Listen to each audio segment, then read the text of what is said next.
What's up? What's up, Soul Squad? I hope y'all like that name. That's what I'm thinking I'm gonna call all my listeners, the Soul Squad. If you don't like it, I'll come up with something else. But I kind of think Soul Squad sounds dope. First and foremost, I do want to thank you for tuning in to another episode of For the Soul Podcast. If you're new here, thank you for deciding to listen in. As I always say, this is a space where I always try to keep it real and honest. I created this podcast basically to be able to pour encouragement, scripture, and strength into each of my listeners and into myself as well. And speaking of strength, that's what the root of today's episode is about. And it's titled The Hidden Weight of Strength.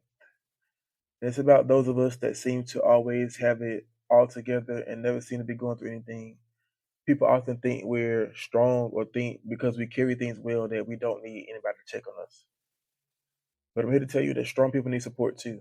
And this topic basically came to me last week when one of my big sisters posted a Facebook post. And it said something along the lines of check on your strong friends and family because they're the ones struggling and tired of silence.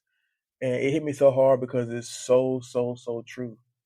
And the thing about strength is that it doesn't mean that there's an absence of pain. It just means that you learn to carry the pain well. You basically learn to mask the effects of pain, and you might have replaced it with a smile or with achievements, or even replaced it with silence.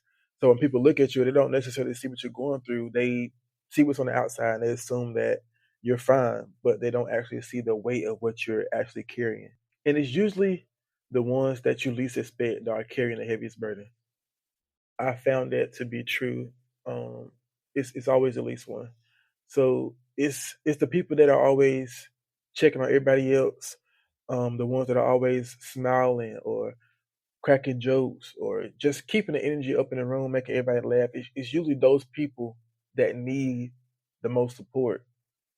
The ones who are showing up and serving without being asked, the ones who are leading the congregation in worship, the ones who are the first to encourage. On the outside, they look fine, but on the inside, they're silently carrying a weight that nobody else knows about. And because they look strong, or let me say we, because I've been in this space as well. Because we look strong, people assume that we don't need support. But truth is, they're typically the people that need the most help. They need the most encouragement, the most prayer, the most love. They're masking what they're actually going through by being all those things, by portraying to be strong. For me, I know y'all have heard me speak of my mom a lot, and I'm going to go ahead and give y'all this disclaimer. You're going to hear me speak about her anytime I feel like it's necessary because she was a true example of strength. She always kept going. She rarely complained. She often encouraged others, and nobody ever knew the extent of what she was truly dealing with in her body because she never displayed it. Like, that's strength. And for me, with my mother's transition, after my mom's celebration of life, so many people told me how strong I was and how well I handled everything. But nobody knew how broken I was. Yeah, I was strong. I did portray strength, but it's because during the service, I was still trying to make sure everything was perfect and everything was going according to plan because that's the last thing that I'll be able to do for her. Um, Something that was different at my mom's service was that the family did the final viewing first before the friends, so I was the first one out to view. And of course, I cried while I was viewing, but I had the worst breakdown the minute I stepped away from the casket and walked out the door. And a lot of people didn't see that because we went out first. And I'm glad people didn't see it, but because they didn't physically see me crying, they assumed that, oh, he's going to be okay. He's fine. A lot of people stopped checking on me. People I expected to hear from, I never heard from. And let me tell you, that hurts. When you're doing everything you can to be strong, you expect the people closest to you to be the people that you can count on.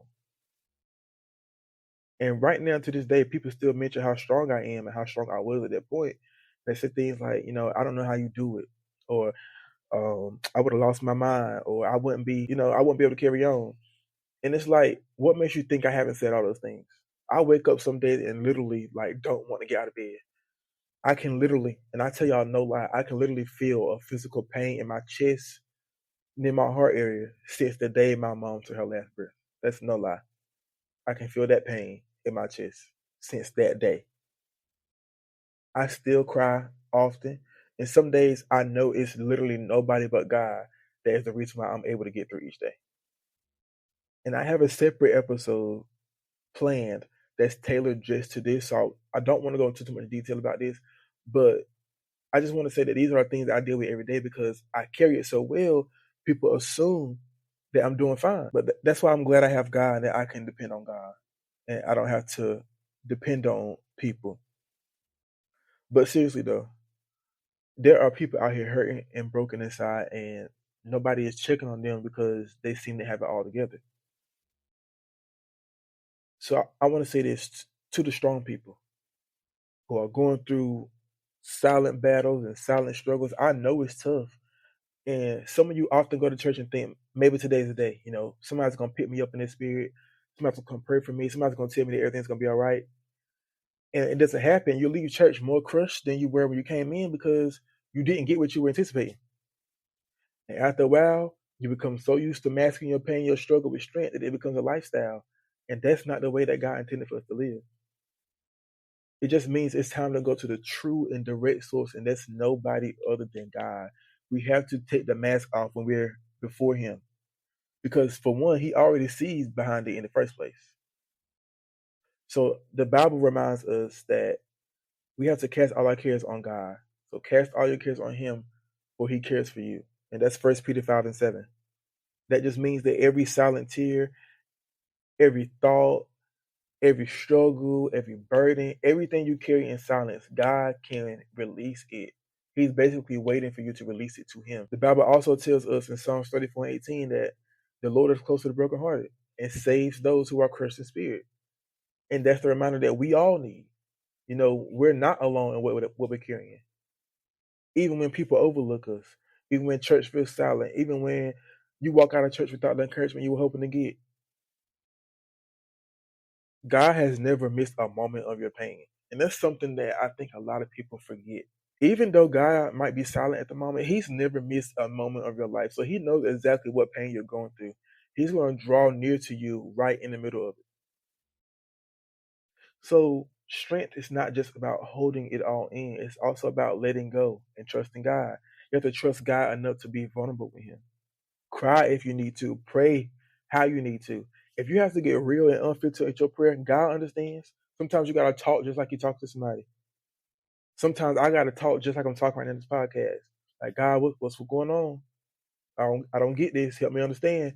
You know, you got to talk to Him how you got to get it out. He understands. And no, He might not answer right then, but eventually He will answer you. So to my strong people, don't just live life surviving in silence. And I'm talking to myself too, as I keep saying. And I told y'all these podcast episodes are for me just as much as they are for you.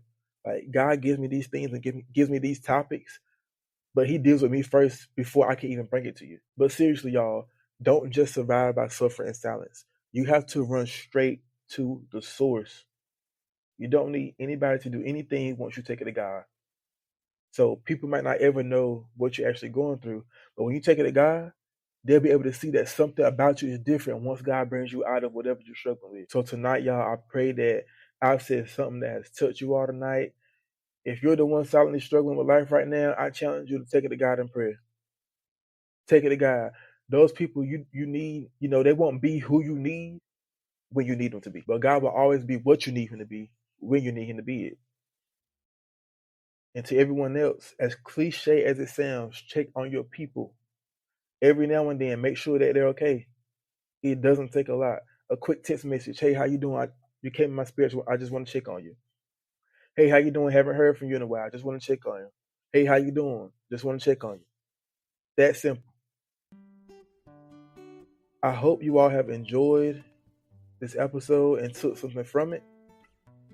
Until next time, I pray that you all have a good night.